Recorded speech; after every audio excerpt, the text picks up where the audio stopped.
Hi everyone, आप सभी का स्वागत है एक बार फिर से एक नए वीडियो में। आज के इस वीडियो में हम लोग कक्षा 10 का प्रोजेक्ट रेल का ओरिजिनल क्वेश्चन का सॉल्यूशन करने वाले हैं। यह क्वेश्चन तुम्हारा 12 जून 2025 को पूछा जाएगा। अगर तुमने यह वीडियो शुरू से अंत तक देख लिया तो तुम फुल में से फुल मार्क्स उठा रहे होगे। तो मेक श्योर कि तुम इस वीडियो को अंत तक देखो। तो आइए शुरू करते हैं क्वेश्चन नंबर 1 से, जो कि तुम्हें पूछा गया है एमसीक्यू रूप में, जिसमें तुम्हें 4 ऑप्शन दी हुई है। उसमें से तुम्हें करेक्ट ऑप्शन चूज करने हैं। तो पहला क्वेश्चन पूछा गया है 1170 का अभाज्य गुणनखंड है। तो 1170 का अभाज्य गुणनखंड करते हैं। 1170 तो यह कितने का पहाड़ा में जाएगा? सबसे पहले तो यह 2 का पहाड़े पे जाएगा। तो यह 2 पछे 10, उधर एक गया तो 2 आठे 16, फिर उधर एक गया तो 2 पछे 10। अब यह कितने के पहाड़े पे जाएगा? अब क्या 2 के पहाड़े पे जाएगा? नहीं। क्या ये 3 के पहाड़े पे जाएगा? तो 3 के पहाड़े पे, 3 एकम 3, 3 नवा 27, 3 के पहाड़े पे जाएगा। तो 3 एकम 3, उधर गया 2, तो 3 नवा 27, फिर उधर एक गया तो 3 पछे 15। अब यह कितने का पहाड़े पे? अब क्या 3 के पहाड़े पे जाएगा? तो हाँ, 3 के पहाड़े पे जाएगा। 3 छः 18, उधर एक गया, 3 पछे 15। अब क्या फिर से 3 के पहाड़े पे जाएगा? क्या 3 के पहाड़े पे जाएगा? 3 दूनी 6, नहीं, 3 के पहाड़े पे नहीं जाएगा। अब जाएगा 5 के पहाड़े पे। तो 5 एकम 5, 5 तिया 15। तो 1170 का अभाज्य गुणनखंड होगा 2 गुनी 3 गुनी 3 गुनी 5 गुनी 13। तो ऑप्शन चुनो, कौन सा ऑप्शन इसका राइट आंसर होगा? तो तुम देख सकते हो इसका राइट आंसर है ऑप्शन नंबर सी, जो कि है 2 गुनी 3 गुनी 3 गुनी 5 गुनी 13। तो ऑप्शन सी इसका राइट आंसर है। अब आते हैं क्वेश्चन नंबर सेकंड पे। दो परिमेय संख्या के बीच अधिकतम कितनी परिमेय संख्या हो सकती है? ऑप्शन ए दिया हुआ है 1, ऑप्शन बी दिया हुआ है 2, ऑप्शन सी दिया हुआ है 3, ऑप्शन डी दिया हुआ है अनंत। तो इसका राइट आंसर होगा ऑप्शन डी, जो कि है दो परिमेय संख्या के बीच अनंत परिमेय संख्या होती है। अब आते हैं क्वेश्चन नंबर 3 पे, जो कि तुम्हें पूछा गया है दो लगातार सम संख्या का एचसीएफ क्या होता है?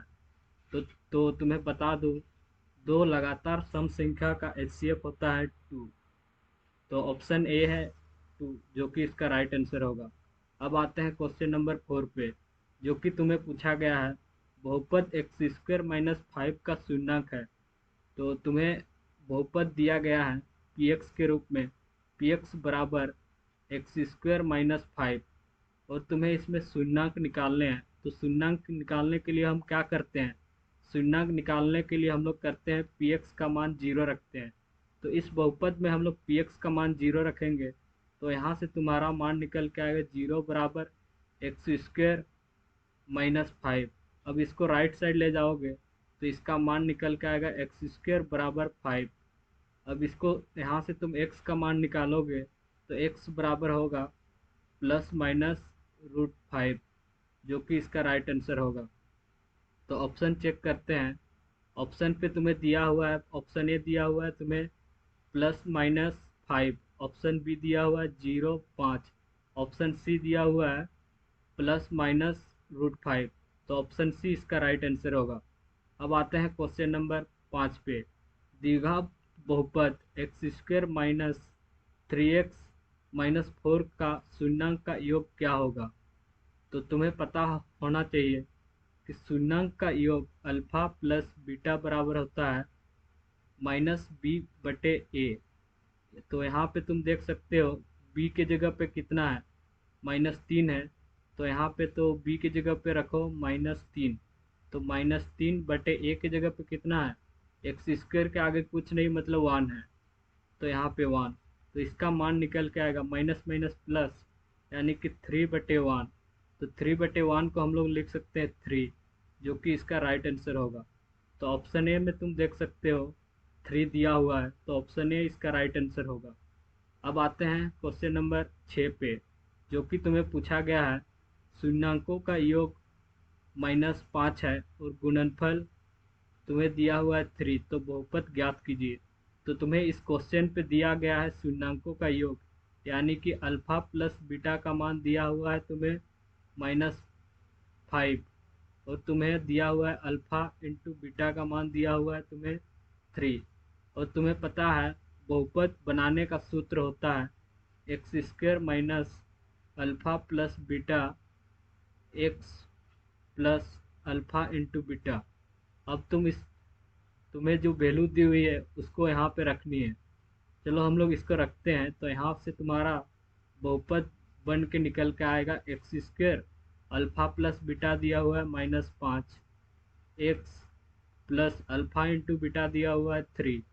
अब तुम इसको सॉल्व करो तो यहाँ पे तुम्हारा x² माइनस माइनस प्लस आएगा, तो +5x प्लस 5, जो कि तुम्हारा इसका राइट आंसर होगा। अब ऑप्शन चेक करते हैं। अल्फा इंटू बीटा कितना दिया हुआ है, 3 दिया हुआ है ना, तो यहाँ पे तुम्हारा 3 होगा, यहाँ पे 3 और यहाँ पे भी 3। अब ऑप्शन चेक करो कौन सा इसका राइट आंसर है। तो ऑप्शन सी तुम देख सकते हो, जो कि सेम सेम है, तो ऑप्शन सी इसका राइट आंसर होगा। अब आते हैं सेक्शन बी, यानी कि लघु उत्तरीय प्रश्न, जिसमें पहला क्वेश्चन यानी कि क्वेश्चन नंबर 7 दिया गया है अभाज्य गुणनखंड विधि से 96 और 404 का एचसीएफ और एलसीएम ज्ञात कीजिए। और तुम्हें अभाज्य गुणनखंड विधि से करने हैं। तो सबसे पहले हम लोग अभाज्य गुणनखंड करते हैं 96 का। तो यह कितने के पहाड़े पे जाएगा, 2 के पहाड़े पे, तो 2 चौके 8, उधर एक गया तो 2 8 16। फिर यह 2 के पहाड़े पे जाएगा, 2 दूनी 4, 2 चौके 8। फिर 2 के पहाड़े पे 2 एक कम 2, 2 दूनी 4। फिर यह 2 के पहाड़े पे 2 6 12। फिर यह 2 के पहाड़े पे 2 तिया 6। तो यहाँ पे तुम्हारा 96 का अभाज्य गुणनखंड होगा। 2 कितने बार आया है, 1 बार, 2 बार, 3 बार, 4 बार, 5 बार, तो 2 का पावर 5 और 1 3। अब तुम्हें अभाज्य गुणनखंड करने हैं 404 का। तो 404 का अभाज्य गुणनखंड होगा, यह कितने का पहाड़े पे जाएगा, 2 के पहाड़े पे, तो 2 दूनी 4 0, 2 दूनी 4। अब यह कितने के पहाड़े पे जाएगा, अब यह पहाड़े पे जाएगा तुम्हारा 2 के पहाड़े पे, 2 एक कम 2 0, 2 एक कम 2। तो इसको और आगे तोड़ नहीं सकते हो, तो तुम्हारा 404 का अभाज्य गुणनखंड होगा 2 का पावर 2, 2 बार आया है, फिर 101।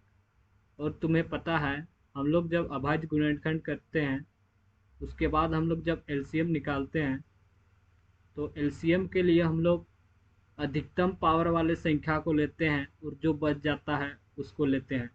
तो यहाँ पे तुम्हारा एलसीएम बराबर होगा, यहाँ पे 2 का पावर, इन दोनों में से कौन अधिक है, तो इसमें है 2 का पावर 5, तो 2 का पावर 5 गुनी और बच गया संख्या को लेते हैं, यानी कि 3 गुनी 101। अब तुम इसको गुना करोगे तो यहाँ से तुम्हारा मान निकल के आएगा एलसीएम, जो कि तुम्हारा मान निकल के आएगा तुम्हारा 9696। और तुम्हें पता है एचसीएफ में तुम्हें पता होनी चाहिए कि जो कॉमन है ऊपर और नीचे हम लोग उसको लेते हैं और न्यूनतम घात वाले को लेते हैं। तो इन दोनों में 2 कॉमन है और इन दोनों में न्यूनतम घात कितना है, 2 है। तो यहाँ पे तुम्हारा 2 का पावर 2, यानी कि 4 इसका राइट आंसर होगा। तो यहाँ से तुम्हारा एचसीएफ तुम्हारा 4 होगा और एलसीएम तुम्हारा 9696, जो कि इसका राइट आंसर होगा। अब चेक करते हैं क्वेश्चन नंबर 8 पे आते हैं, जो कि तुम्हें पूछा गया है संख्या 4 और 18 का एचसीएफ और एलसीएम का अनुपात क्या है। तो सबसे पहले तुम्हें एलसीएम निकालनी है, फिर तुम्हें एचसीएफ निकालने हैं और फिर उसका अनुपात करने हैं। तो आइए क्वेश्चन नंबर 7 को सॉल्व करते हैं। तो तुम्हें दिया गया है, पहला संख्या तुम्हें दिया हुआ है 4 और दूसरा संख्या दिया हुआ है 18। तो इसका तुम्हारा अभाज्य गुणनखंड करते हैं। तो इसका अभाज्य गुणनखंड होगा तुम्हारा 2 दूनी 4। तो 4 को अब इस तरह से लिख सकते हो, 2 कितने बार आया है, 2 बार, तो 2 का पावर 2। अब हम लोग अभाज्य गुणनखंड करते हैं 18 का। तो ये 2 के पहाड़े पे 2 दूनी 2 9 18। अरे भाई क्या हो रहा है तुम्हें यहाँ पे, 2 9 18। फिर ये कितने के पहाड़े पे जाएगा, फिर ये 3 के पहाड़े पे जाएगा, 3 तिया 9। तो हम लोग 18 को लिख सकते हैं 2 गुणित 3 का पावर 2, क्योंकि 3 2 बार आया है। अब तुम्हें एलसीएम निकालने हैं। तो एलसीएम में हम लोग क्या करते हैं, जो कॉमन है उसमें अधिकतम पावर वाले को लेते हैं। तो एलसीएम बराबर यहाँ पे दो कॉमन है नीचे और ऊपर, यानी कि 2 लिखेंगे, और इसमें अधिकतम पावर कितना है, 2 में, तो अधिकतम पावर 2 है, तो इसको लिखेंगे 2 का पावर 2।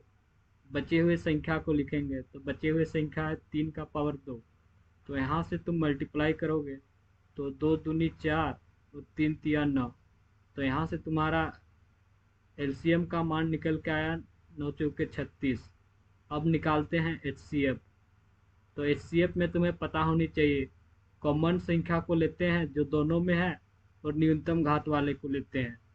तो इन दोनों ऊपर और नीचे में क्या कॉमन है, तो कॉमन है 2, और इन दोनों में न्यूनतम घात क्या है, तो इसके ऊपर कुछ नहीं है, मतलब 1 है, तो 1 लिखते हैं। तो यहाँ से तुम्हारा एचसीएफ का मान निकल के आएगा 2। और तुम्हें पूछा गया है एचसीएफ और एलसीएम का अनुपात ज्ञात करनी है।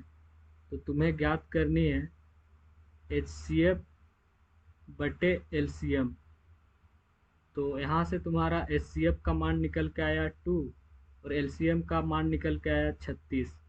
अब यह कितने के पहाड़े पे कटेगा, तो 2 के पहाड़े पे कटेगा, 2 एकम 2, 2 18 36। तो इसका राइट आंसर निकल के आएगा तुम्हारा, राइट आंसर आएगा तुम्हारा 1/18। तो इस तरह से तुम्हें लिखने हैं क्वेश्चन नंबर 8 का आंसर।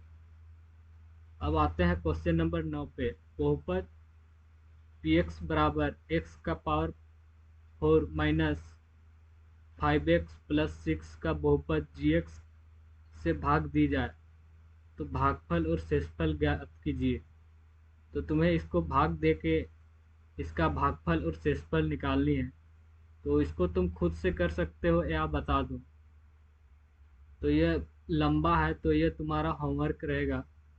तो क्वेश्चन नंबर 9 तुम्हारे लिए होमवर्क रहेगा, जो तुम खुद से सॉल्व करोगे, और नीचे कमेंट करना कि इसका भागफल और शेषफल कितना आया। अब आते हैं क्वेश्चन नंबर 10 पे। बहुपद 2 minus x into x minus 1 के शून्याङ्क का गुणनफल ज्ञात कीजिए। तो जो बहुपद दी गई है उसमें तुम्हें शून्याङ्कों का गुणनफल ज्ञात करने हैं। तो तुम इसको सीधे कर सकते हो। सबसे पहले इसको तुम बहुपद के रूप में लिखो, क्वेश्चन नंबर 10 को, जो कि तुम्हें दिया गया है 2 minus x into x minus 1। तो इसको तुम्हें बहुपद के रूप में लिखना है। तो इसको तुम इस तरह लिख सकते हो, 2 माइनस एक्स को अंदर मल्टीप्लाई करोगे तो minus x square minus minus plus, यानी कि प्लस एक्स। तो इसको अब तुम्हें एक्स एक्स स्क्वायर वाले टर्म को सबसे आगे लिखने हैं, उसके बाद एक्स, उसके बाद कांस्टेंट टर्म को। तो यहाँ पे लिखोगे minus x square plus x plus 2। अब तुम्हें पता होनी चाहिए शून्याङ्कों का गुणनफल अल्फा इंटू बीटा होता है सी बटे ए। और यहाँ पे तुम्हारा सी की जगह पे कितना दिया हुआ है, सी की जगह पे दिया हुआ है 2, यानी कि तुम्हारा 2 बटे ए की जगह पे कितना दिया हुआ है, इसके आगे कुछ नहीं, मतलब 1 है, तो ए की जगह पे -1। तो यहाँ से तुम्हारा आंसर निकल के आएगा -2/1, यानी कि तुम्हारा -2 इसका राइट आंसर होगा। अब आते हैं क्वेश्चन नंबर 11 पे, जो कि तुम्हारा अगेन यह लंबी चौड़ी है, तो इसको तुम खुद से सॉल्व करोगे। अब बचा लास्ट क्वेश्चन, जो कि तुम्हारा है क्वेश्चन नंबर 12। बहुपद 2x square plus 3x minus 6 के शून्याङ्क अल्फा और बीटा है, तो 1/अल्फा प्लस 1/बीटा का मान ज्ञात कीजिए। तो तुम्हें अल्फा और बीटा शून्याङ्क दिया हुआ है, जो कि तुम्हारा है अल्फ़ा प्लस बीटा बराबर होती है माइनस बी बटे ए। तो यहाँ पे तुम्हें बी का मान कितना दिया हुआ है, +3 है, तो इसका मान होगा +3 यानी कि -3, और ए का मान दिया हुआ है 2। तो यहाँ से तुम्हारा -3/2 का मान निकल के आएगा अल्फ़ा प्लस बीटा, और अल्फ़ा इंटू बीटा होता है C/A। तो यहाँ पे तुम्हारा C का मान कितना दिया हुआ है, -6। तो यहाँ से तुम्हारा C का मान निकल के आएगा -6/A का मान कितना दिया हुआ है, A का मान दिया हुआ है 2। तो इसको काटोगे तो यहाँ से मान निकल के आएगा 2 तिया 6। तो अल्फ़ा इंटू बीटा का मान निकल के आएगा तुम्हारा -3। और यहाँ तुम्हें पूछा गया है 1/अल्फ़ा प्लस 1/बीटा का मान। तो इसको तुम सॉल्व करोगे तो नीचे नीचे एलसीएम होगा, तो इसका एलसीएम करोगे, गुना करोगे, तो यहाँ से तुम्हारा मान निकल के आएगा अल्फ़ा इंटू बीटा, और ऊपर जोड़ोगे तो बीटा प्लस अल्फ़ा। तो यहाँ पे तुम देख सकते हो अल्फ़ा प्लस बीटा का मान दिया है तुम्हारा -3/2। तो अल्फ़ा प्लस बीटा के जगह पे तुम रखोगे यहाँ पे -3/2, और नीचे अल्फ़ा इंटू बीटा के जगह पे रखोगे -3, तो -3। अब इसको सॉल्व करोगे तो इसको तुम इस तरह से लिख सकते हो -3/2 गुनी -3। अब यह -3 कटेगा, तो यहाँ पे तुम्हारा लास्ट बचेगा आंसर 1/2, जो कि इसका राइट आंसर होने वाला है।